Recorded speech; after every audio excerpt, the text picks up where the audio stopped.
Thank you for joining us today on our continuing series, Communicating in a Crisis. I'm very pleased to have the Reverend Todd Rossnagel joining us today. Hi, Todd. How are you? How's your family? We're good, Mark. We are sheltering in place, just like everyone else in Louisiana. My wife works in a hospital. She comes into contact with some patients that are positive. So there's a little bit of anxiety with that, but we're doing well. The kids are supposed to be doing all of their homework, and that's been interesting to manage. But just like everyone else, just trying to get used to what is apparently the new normal. Right. Let me tell people a little bit about you, Todd. The Reverend Todd Rossnagel wasn't always the Reverend Todd Rossnagel. This is true. Todd started his career as a journalist. He worked in television markets in Montgomery, Alabama, and in Baton Rouge, Louisiana. Some people in Baton Rouge may remember Todd as the host of the Tune-In Show for many years on WBRZ television. After that, Todd served as a senior media manager for Louisiana Economic Development, helping to attract new businesses to Louisiana and help them get started and functioning. And I guess it was about maybe 2-3 years ago, Todd, you joined the United Methodist Conference. Let me make sure I get your title correct here. You are the Director of Communication Strategies for the Louisiana Annual Conference of the United Methodist Church. So, Todd, what in the heck does that mean? Well, it was actually about almost 5 years ago that I made the move to the Louisiana Conference. And as Director of Communications for the conference, which is the conference is, all of the United Methodist churches in Louisiana are united.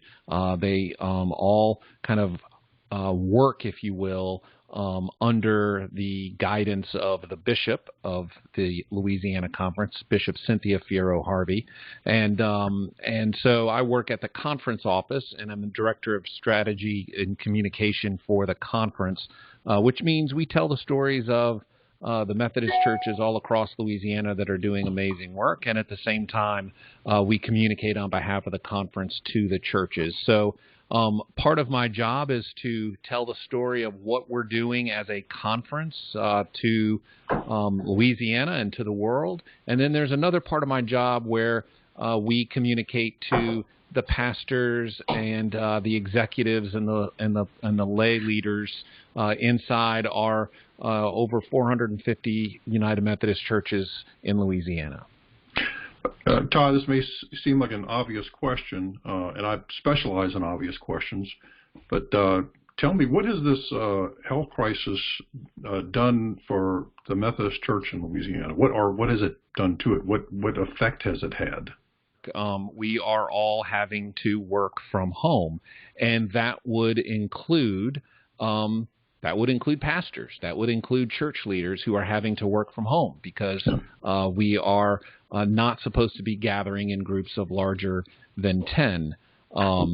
And when we can't gather, there is still the gospel that needs to be shared, right? There is still a story that needs to be shared, and so pastors all across Louisiana in wide variety of denominations are trying to find creative ways to share a message, trying to find a creative way to connect with people. So in some cases, that could be as simple as just recording their sermon from their smartphone and uploading it to YouTube or to Facebook.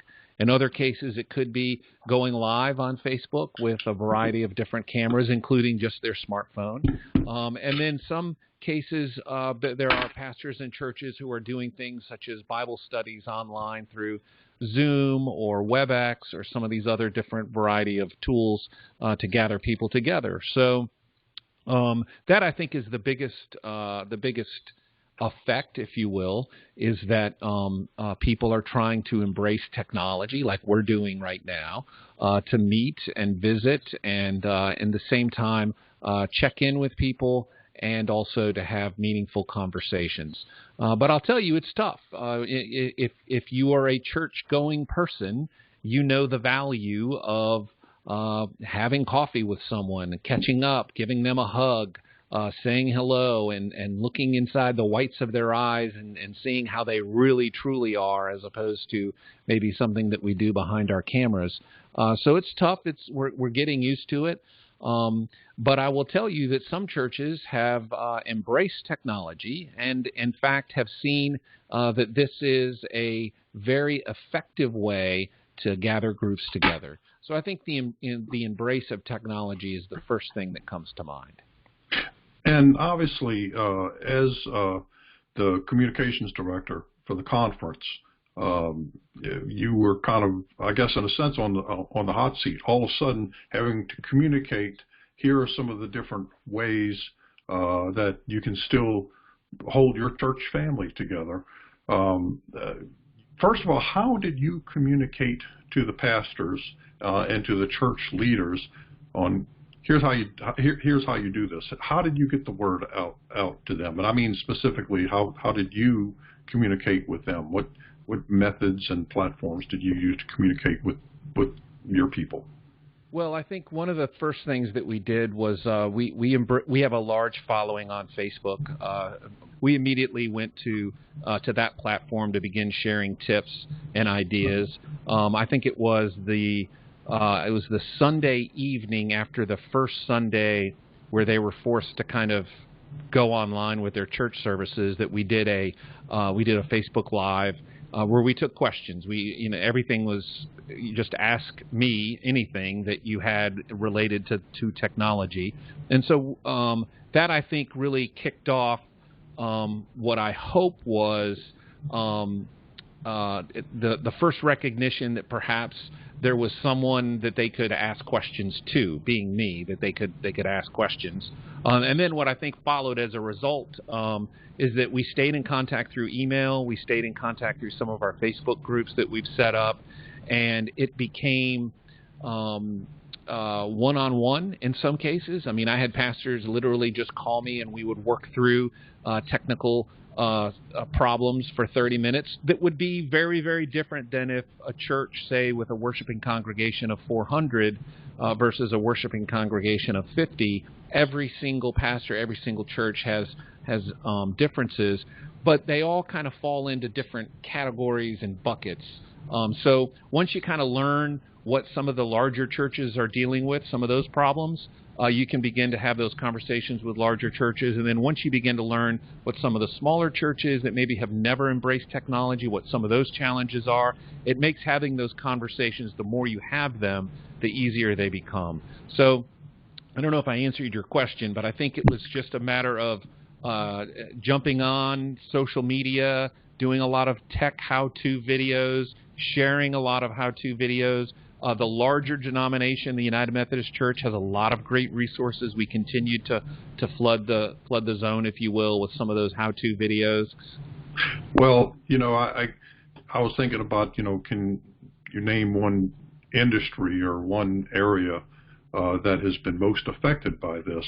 And I think a lot of people think about restaurants or movie theaters, but churches are they're part of our fabric. They're part of our lives, and in times of crisis, people look to the church.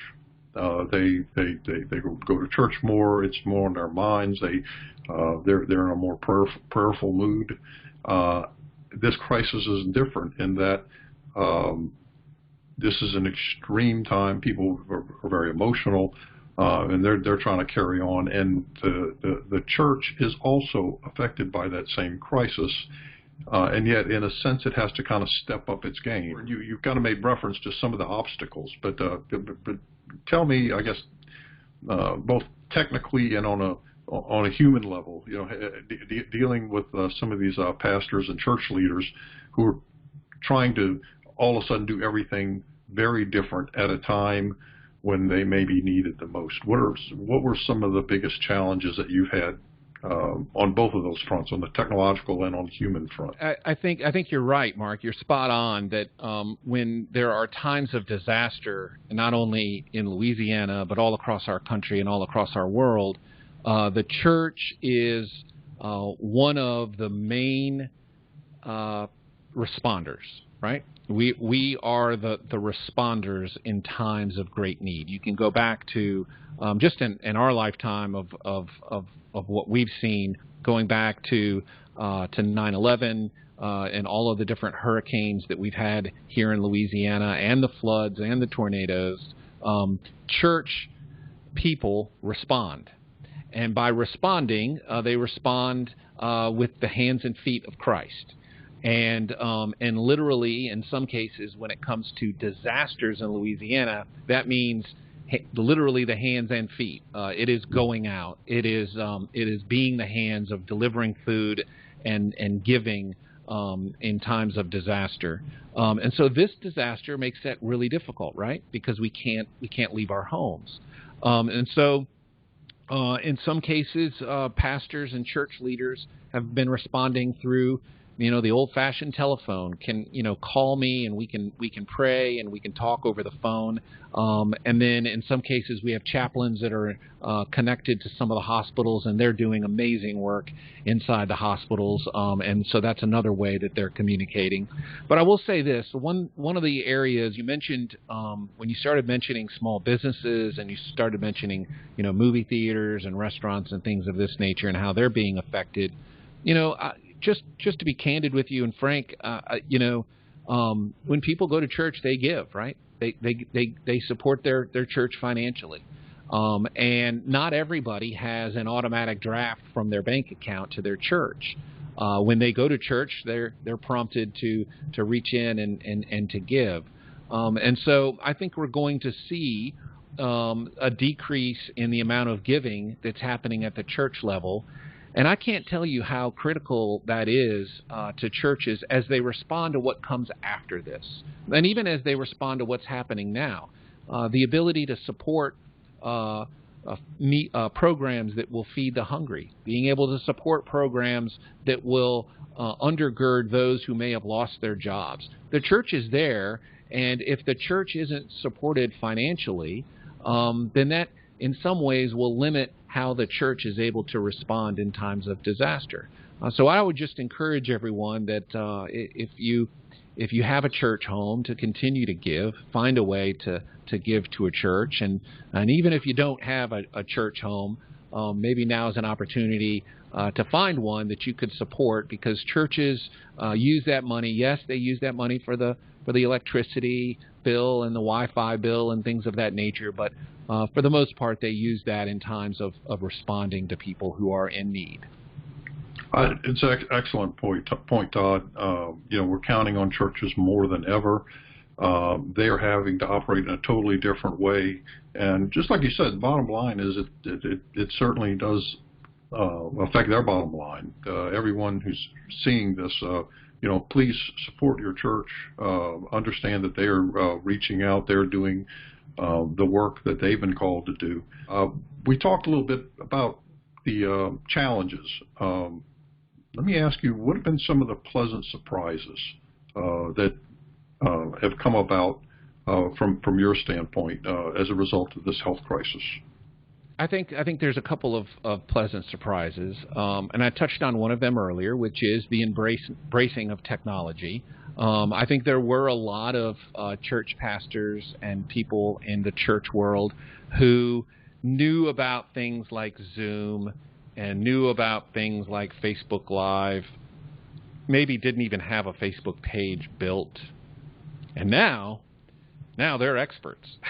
They know all about how to upload a video. They know the difference between going live on Facebook and premiering a video on Facebook, which is sort of kind of the same thing. So now they're learning these tools. They understand, not only do they understand how to record a Zoom, but they know how to stream it on YouTube and Facebook, and how to mute everyone in the room. When, 4 or 5 weeks ago, they didn't know what Zoom meant. That's been a pleasant surprise, is the understanding of technology and understanding the importance of social media, understanding that people are out there and they're trying to find ways to connect, and this is a platform to do it. I'll tell you that as Director of Communications, and one of my strengths that I've brought to the job, or at least I would think it's a strength, is my background in journalism and my background in telling stories and finding stories.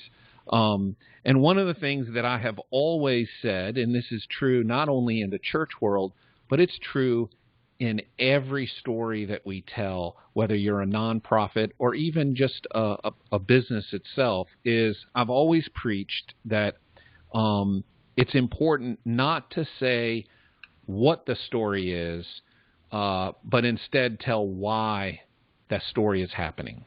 So in the church world, that may mean there's a difference between saying we collected a bunch of food for the food bank. That's the what. That's what you did. But instead, try to tell us why you're doing this. Because if you can then tell the why behind that story, now you're sending a message that people can embrace. Now you're sharing a message that people can say, I want to be a part of what that church is doing. And so one of the other pleasant surprises for me is I think churches have realized the value in sharing the why as opposed to the what, because there's a lot of what's out there, but we have to tell the why, and that's really, really important as we move forward. Tell me some of the things that you've learned through this whole exercise, and what advice would you give to others if they're struggling going down this path, whether it's a church or a nonprofit or business? What are some of the communication tips that you've learned and that you could pass along to others? Number one, make sure you have a really strong internet connection. It's just really, really important. One of the first things that I learned here at the house was that my kids were busy doing homework and watching YouTube and other things, and so we kind of had our family Wi-Fi plan, which was fine, but I needed stronger internet. So stronger internet, I think everybody probably knows that, but it's really, really important, especially if you're going to be doing any amount of streaming or sharing large amounts of data. So that's one thing. Having good cameras, good lighting, and really good audio is really, really key. And so I think that would be one thing that has really kind of lifted up to the surface as far as that's concerned. In fact, if you don't mind, let me just stop you for 1 second, because you talked about good audio, and people can see that you're actually speaking into a microphone, and I think, well, golly, that thing must be really expensive. I don't have anything like that. I got the little thing that came with my Apple thing. But just as a side note, tell people about the microphone you have and why it might be a good investment maybe for them to grab one on Amazon or something. Yeah, so this is a really simple microphone. This is not anything fancy. This is just what's referred to as a USB microphone, and this microphone plugs into the back of your computer, and it's, I think, maybe $60. You can probably get some that are even cheaper than that on Amazon. So it's just a USB microphone, and it's a little better than the AirPods that I'm able to hear you from when I connect those to my computer. And so that's the microphone I'm using. It's pretty simple. It's not. In fact, this is the same microphone that I record my podcast on. And a lot of people think that you need this, $300 or $400 microphone to be able to do some of those things. And technology has the price point for usable technology has really gone down over the last couple of years. One other tip that has really kind of surfaced for me that I've seen is the power of email addresses. Email addresses remain golden, right? I mean, when you have someone's email address, you have a way to really intimately connect with them. Social media is incredibly important. Absolutely no question about that. And we need to be sharing our stories on social media, and we need to be growing our audiences on social media. But in times of crisis, when you need to reach out and communicate with people directly, I can't say enough about email addresses, and I can't say enough about curating those email addresses and being able to have a tool, whatever tool that is, whether it's a tool that you build on the side or Constant Contact, being able to curate those email addresses into groups and to be able to contact those groups is incredibly valuable. I know I have found it valuable to be able to communicate with people inside the conference, and I know that the churches have found it to be valuable to be able to connect with people. Look, we do a lot of things every day. We'll check our Facebook feeds. We'll go to Twitter occasionally, Instagram. We'll do a lot of those things. But most people will always check their email, and on a very regular basis. And there is something to be said about an email or a message that's sent directly to someone and not necessarily to a large audience that they happen to be a part of. So that targeted communication via email is incredibly important. Yeah, I really do agree with you 100% on that.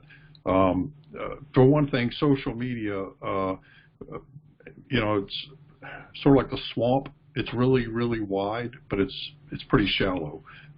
You see something on your news feed, and then 5 seconds later, you've forgotten about it. But when you get that email, especially with something important, people can hold on to it. They can go back and reference it. And I think I'd made that point in an earlier blog that email is still king. More people use email than all the other social media combined. It's hard to believe, but it's true. I think we have a tendency sometimes in the midst of crisis to over-communicate. We have a tendency that, every day I could come up with 5 or 7 things that I would want to communicate to everyone right away. And what begins to happen is if you over-communicate, your email then begins to look like the Walgreens weekly email that you get, or the emails you get from Old Navy, that they're all the same, and you just delete them before you read them, and you only read the Old Navy ad when you go to Old Navy, right? You just look for the coupons. But and now everyone, we all know where the Reverend Todd Rossnagel does most of his shopping at Walgreens and Old Navy. Maybe those are just the emails that are very annoying to Todd Rossnagel.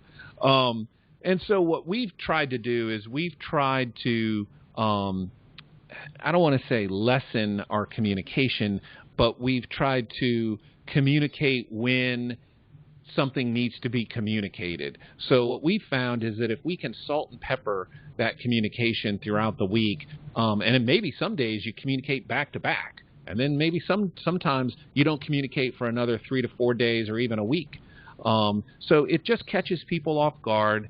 And again, the idea being that you communicate when you need to communicate something.